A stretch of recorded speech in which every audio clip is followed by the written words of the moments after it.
இன்றைய நிலவரத்துக்கு நீங்க எவ்வளோ காஸ்ட்லியான சோபா வாங்கினாலும் அதற்கு கவர் போட்டால் மட்டுமே நலமா இருக்கும் என்பது எங்களுடைய ஆலோசனை. ஹலோ நண்பர்களே, இது நம்ம தண்டையார்பேட்டையில சர்ச்சி பக்கத்துல கஸ்டமர் வீட்டில் ஏற்கனவே 2 சர்வீஸ் பண்ணியிருந்தோம்.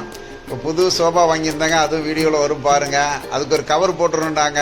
சரின்னு சொல்லி வீட்லயே கிளீனாக தச்சு அவங்களுக்கு மாட்டிவிட்டோம். சார், உங்களுக்கு ஒர்க்மேன்ஷிப் பிடிச்சிருக்கா சார்? ஓகே, நல்லாவே இருக்கா மேடம்? உங்களுக்கு பிடிச்சிருக்கீங்களா? Okay, thank you madam. ஓகே, உங்க வீட்டுக்கு தேவைன்னா கால் பண்ணுங்க. ஹலோ, எந்த மாடல் சோபாவா இருந்தாலும் வீட்டில் வாஷபிள் கவர் செய்து தரப்படும். இந்த கவர் போடுவதால் உங்க பிள்ளைகள் ஏதாவது சாப்பிட்டு கடலைகள் போட்டா உள்ள போய் லாக் ஆகாமலும் சாவியில் போய் லாக் ஆகாமலும் சேஃபாகவும் இருக்கும். சோபாவும் அழுக்காகாம இருக்கும். ஏன்னா சென்னை தூசிமயமா இருக்கறனால கவர் போட்டுக் கொள்ளுங்கள். ஆமேன்.